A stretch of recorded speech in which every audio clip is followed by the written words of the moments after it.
Rent to Rent. Cada vez se habla más de esto y en algunos blogs, en algunos canales de YouTube, lo venden como la panacea, como algo tremendamente lucrativo, como algo en el que todo el que entra va a hacerse rico. Y si bien en algunos casos puede ser lucrativo, ya veremos que tremendamente lucrativo o no, pero lucrativo sí, si no se hacen las cosas bien, si no tenéis todos los aspectos que hay que tener en cuenta, pues puede ser un gran fiasco. En este vídeo de hoy no voy a hablar de aspectos económicos importantes a la hora de hacer rent to rent, como es la localización, estado del inmueble, inversión que hay que hacer, porque esos son números que tendréis que hacer vosotros, o quizá lo podremos ver en otro vídeo, sino voy a hablar de aspectos jurídicos y fiscales que son tremendamente importantes a la hora de hacer vuestras cuentas y a la hora de firmar vuestros contratos. ¿Por qué? Porque de no tener estos aspectos en cuenta os la podéis dar de narices. El primer punto, y quizá uno de los más importantes, es el aspecto tributario. Y para hablar del aspecto tributario, primero tengo que hablar del régimen contractual que existe en un rent to rent. Rent to rent, como todos sabéis, es un término anglosajón, cuya traducción literal sería alquilar para alquilar. Como alquilar para alquilar en la terminología jurídica no se alquila, hablaríamos de arrendar para subarrendar. Bien, el rent to rent, como se está moviendo ahora a gran escala, generalmente hay más casos, pero hoy voy a hablar de cuando se arrienda una vivienda para luego subarrendarla por habitaciones. Ya sabéis que en el mercado ahora mismo, en las ciudades punteras, hay escasez de vivienda, entonces cada vez existe más demanda de arrendamiento por habitaciones. Hay propietarios que no entienden bien este negocio, no quieren controlarla bien y prefieren que haya una empresa o una persona física o una persona jurídica o quien sea que se encargue de todo esto. Entonces, en este vídeo de Rent to Rent voy a hablar de una casuística específica que es arrendamiento de una vivienda, un inmueble, para subarrendarlo por habitaciones. En otros vídeos hablaré de otros tipos de Rent to Rent. Bien, enmarcados en esto, tenéis que tener en cuenta que la persona que se va a dedicar a hacer el arrendamiento para subarrendar por habitaciones va a tener que firmar dos tipos de contrato. Uno con el propietario del inmueble y otro con la persona que le va a alquilar la habitación. El contrato que firma con el arrendatario, con el propietario del inmueble, en el que esta persona que hace rent to rent es arrendataria, es un contrato de uso distinto de vivienda. Este tipo de contrato está regulado en la Ley de Arrendamientos Urbanos. Bien, y ahora veremos qué implicaciones tiene esto. Y el contrato que regula la relación entre este arrendatario, subarrendador, es arrendatario, subarrendador, y el subarrendatario, es un contrato de alquiler por habitaciones que se rige por el Código Civil, en el que existe prácticamente libertad de pacto, pero hay ciertas cláusulas que habrá que tener en cuenta y que excluir. Bien, este contrato principal entre el propietario del inmueble y el arrendatario subarrendador, al ser un contrato de arrendamiento de uso distinto de vivienda, es un contrato que tiene una carga fiscal diferente al arrendamiento de vivienda. Un arrendamiento de vivienda no lleva IVA, está exento de IVA. Un arrendamiento de uso distinto de vivienda lleva IVA del 21%. Por lo tanto, cuando hagáis vuestros cálculos financieros para hacer rent to rent en esta casuística, tened en cuenta que vais a generar un gasto fiscal añadido que no existe previamente, que es el IVA. Vais a tener que pagarle al propietario un IVA del 21%, IVA que salvo algunas excepciones muy pequeñas, no vais a poder deducir. Sí lo podréis imputar como un mayor gasto, pero no vais a deducir ese IVA, es decir, os lo vais a comer. Dicho de otra manera, vamos a suponer que encontráis un inmueble que os interesa alquilarlo para subarrendar y está en 1.000 euros. No hagáis las cuentas de que os cuestan 1.000 euros. Haced las cuentas de que os cuestan 1.210, porque ese es el gasto que vais a tener que soportar. Eso no quiere decir que eso es lo que le vayáis a tener que pagar al propietario, porque dependiendo de cómo trabajéis, si trabajáis con una persona jurídica, tendréis que practicar una retención, pero si trabajáis como una persona física que tributa como rendimiento de capital mobiliario, no tendréis que hacer retención. Por lo tanto, este vídeo va dirigido más al particular que lo está haciendo, en principio voy a entender que no hay retención. Si sois una persona jurídica o que tenéis configurada la actividad como una actividad económica, efectos de IRPF, entonces sí llevaréis retención. Pero en principio, pues, particulares que lo hacen, es decir, aquellos que estáis empezando, que son los que necesitaréis este vídeo, los que ya lleváis tiempo, esto lo conocéis de sobra, tened en cuenta que tenéis un gasto extra, IVA del 21%, y que no tenéis que hacer retenciones. Por lo tanto, al hacer números, sumarle un 21% al arrendamiento, porque es un gasto que vais a tener. Porque a veces podéis encontrar un alquiler que sea en 1.000, hacéis los números entre acondicionar tal, y me queda una rentabilidad no sería, me queda un beneficio neto mensual de 300 euros y no habéis tenido en cuenta los 210 que le estáis pagando al propietario para que éste a su vez se los pague a Hacienda. Por lo tanto, introducir esta variable. Luego, otro aspecto tributario importante es para el propietario. Claro, cuando intentáis negociar con un propietario que está, en principio, intentando destinar su inmueble a vivienda, es decir, arrendárselo a una familia, a una persona que va a residir ahí, cuando os lo arrienda a vosotros, que vais a hacer rent to rent, su tributación cambia. ¿Por qué cambia? Porque si el propietario se lo alquila directamente a una persona física que va a residir en ella, tiene una bonificación en renta del 50%, es decir, de los ingresos netos que tenga por ese arrendamiento, solo tributa por la mitad. Luego hay unas excepciones de zonas tensionadas y tal que salieron con la ley de la vivienda, pero bueno, la generalidad es un 50%, antes era un 60%. Por lo tanto, con vosotros, dicho de otra manera, va a pagar el doble de impuestos como mínimo, porque como sabéis, la renta va a una escala y la escala puede subir más, pero en principio va a pagar como mínimo el doble de impuestos por esa parte. ¿Esto qué quiere decir? Que si el propietario está bien asesorado desde un punto de vista financiero y tributario, os requerirá, para tener un mismo beneficio, un mayor precio de arrendamiento, lo cual es lógico. También es cierto que habrá propietarios que estén dispuestos a ganar menos después de impuestos, es decir, al manteneros el mismo precio que arriendan a una persona de vivienda habitual a vosotros para hacer rent to rent, porque él considere que los riesgos asociados a este arrendamiento, es decir, arrendamiento de uso distinto de vivienda de una persona para que subarriende, son menores que los riesgos de arrendar para vivienda habitual, porque esta persona pues, desconoce seguros de impago o porque ha escuchado que ahora mismo el arrendamiento de vivienda, los desahucios son muy largos o por cualquier otro motivo. Esto no quiere decir que siempre sea cierto que el arrendamiento de vivienda sea más arriesgado que el uso distinto de vivienda. Haciendo las cosas bien, buscando un buen perfil, contratando los seguros necesarios, veremos que el arrendamiento de vivienda no tiene ningún riesgo o si los tiene es posible cubrirlos. Pero bueno, vamos a suponer que esta persona no tiene ese conocimiento y prefiere, por cualquier motivo, hacer el rent to rent. Entonces sí puede pasar que quiera tener un beneficio después de impuestos inferior. Pero si la persona está bien asesorada, lo normal es que os exija una renta más alta al precio que tenga de vivienda habitual. Es un aspecto que tendréis que tener en cuenta a la hora de negociar. Esto con respecto al aspecto fiscal que quería que quedase muy claro. Luego hay otro aspecto que tiene una doble vertiente, que es la fianza. La fianza tiene una vertiente civil y una vertiente administrativa.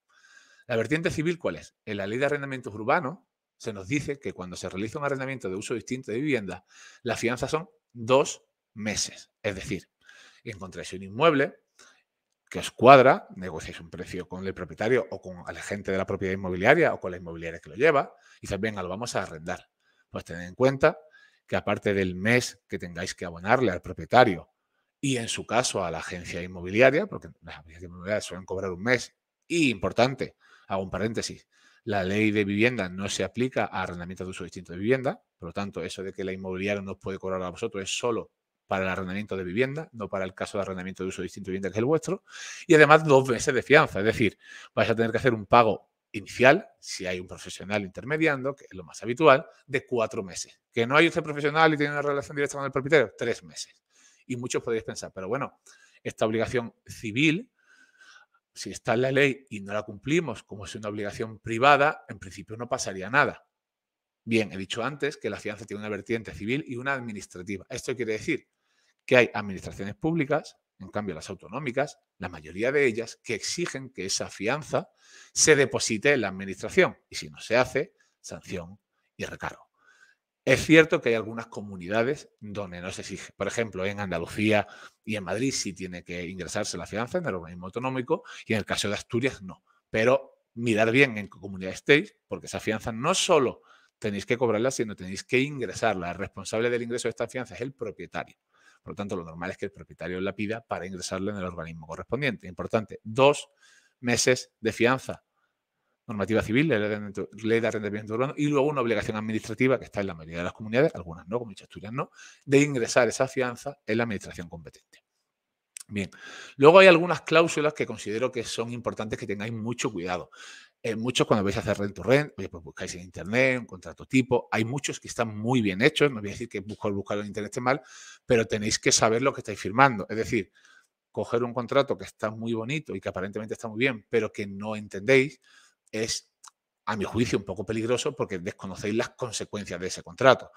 Os voy a poner 2 ejemplos, hay muchos, no voy a hacer ahora mismo un análisis exhaustivo de la ley de arrendamientos urbanos y de las implicaciones contractuales, pero 2 cositas que tenéis que tener en cuenta.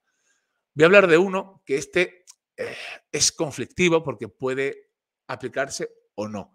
Pero lo dejo ahí porque yo cuando redacto contratos de arrendamiento de uso distinto de vivienda para su arriendo, siempre lo tengo en cuenta para dar más seguridad a nuestros clientes. Pero lo comento.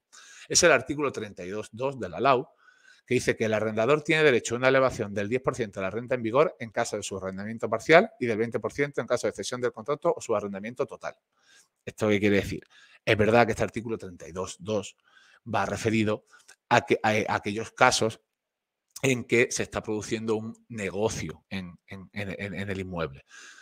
Como puede dar lugar a confusión, es decir, vamos a suponer que en el contrato no pone nada de subarriendo, en un contrato de uso distinto de vivienda habitual, si no pone nada, en principio se puede subarrendar, no es como el de vivienda habitual que necesita esta cláusula, pero vamos a suponer que no pone nada, pues podría interpretarse, no digo que sea así, a que en el caso de su arrendamiento parcial, que lo que vais a estar haciendo, arrendamiento de habitación, os puedan subir la renta un 10%.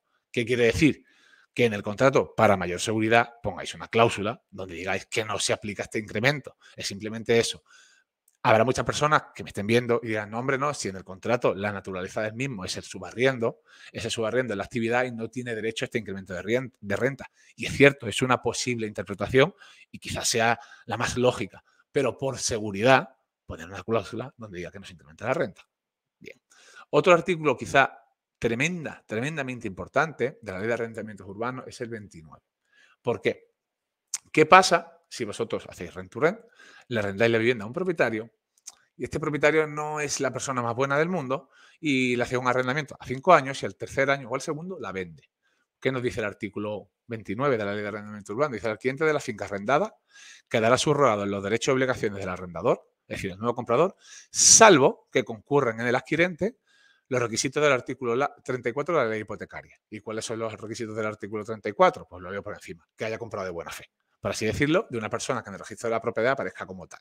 ¿Vale? Si lo leemos textualmente, sería el tercero de buena fe que adquiere a título oneroso algún derecho de persona que en el registro, el de la propiedad, aparezca con facultades para transmitirlo, será mantenido en su exposición una vez que haya inscrito su derecho, aunque después se anule o resuelva el del otorgante por virtud de causas que no consten en el mismo registro. ¿Esto qué quiere decir?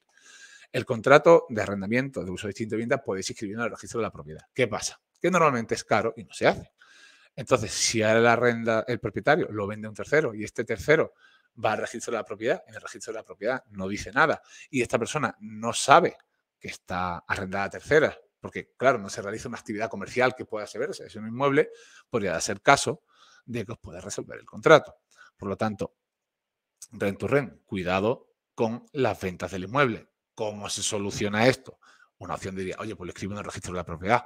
Otra opción, introduciendo en el contrato cláusulas tales que si eso que se produjera, se produzca alguna indemnización para el arrendatario. Vamos a suponer, oye, en caso de que el propietario vendiese el inmueble y el arrendatario perdiese sus facultades de uso y disfrute, el arrendador y vendedor deberá indemnizar al arrendatario con X. Algo así, lo podéis poner. Entonces, cuidado con esta cláusula de no introducirla porque, digo, a ver, lo normal no es que ocurra, pero digo, todos sabemos que hay personas transparentes y personas menos transparentes, personas honradas y personas menos honradas, y en un contrato de arrendamiento de uso distinto de vivienda no es como un uso de vivienda, sino que hay cláusulas que se pueden modular mucho más. Por lo tanto, mucho cuidado con el contrato que firmáis. Si tenéis conocimientos jurídicos, ya estáis mucho en el mercado, lo habéis hecho más veces, lo tendréis súper claro, pero si es la primera vez que lo vais a hacer, os puede dar un tortazo muy grande. O sea que, como he dicho, mirar bien los impuestos a la hora de hacer vuestros cálculos financieros, tener en cuenta las fianzas y, sobre todo, que el contrato esté bien redactado. En futuros vídeos hablaré de otros aspectos del rent to rent, por ejemplo, cuando se hace un arrendamiento de un uso distinto de viviendas para dedicarlo a vivienda de uso turístico, que también se está utilizando en algunos casos, cuando se hace un rent to rent de arrendamiento de vivienda para dedicarlo a vivienda habitual, que puede ser el caso, o cualquier otro tipo. Una cosa importante, aunque en este vídeo no he hablado, cuando una persona física arrienda habitaciones, no viviendas completas, a personas físicas, a particulares, para que residan en ella, esta persona también puede hacerse la bonificación del 50% de renta, que antes lo he dicho de manera muy general, pero es importante. La reducción del 50% no requiere que sea la vivienda completa, requiere que la finalidad del uso sea la residencia permanente. Por lo tanto, aspectos fiscales de vosotros como arrendatarios, aspectos fiscales del propietario, fianzas y contrato bien redactado. Todo esto son aspectos a tener en cuenta para el rent to rent, que, como he dicho, haciéndolo bien, con cabeza, eligiendo bien, puede ser rentable. No voy a decir que sea tremendamente lucrativo, pero sí puede ser rentable. Y si se hacen las cosas bien, pues una persona puede tener varios proyectos de este tipo y vivir de esto, con trabajo, dedicación, haciendo las cosas bien. Pero cuidado con los contratos que firmáis y cuidado con las implicaciones fiscales de cada uno de ellos. O sea, que si os ha gustado el vídeo o hay alguna cosa que no estoy de acuerdo con lo que he comentado, o oye, mira, hay una sentencia de la audiencia de tal o del TSJ de tanto que dice lo contrario, me lo ponéis en los comentarios, que estaré encantado de leerlo, oye, y de rectificar si me he equivocado en algo. Así que suscribiros al canal si os ha gustado, compartirlo y nos vemos próximamente. Hasta otra.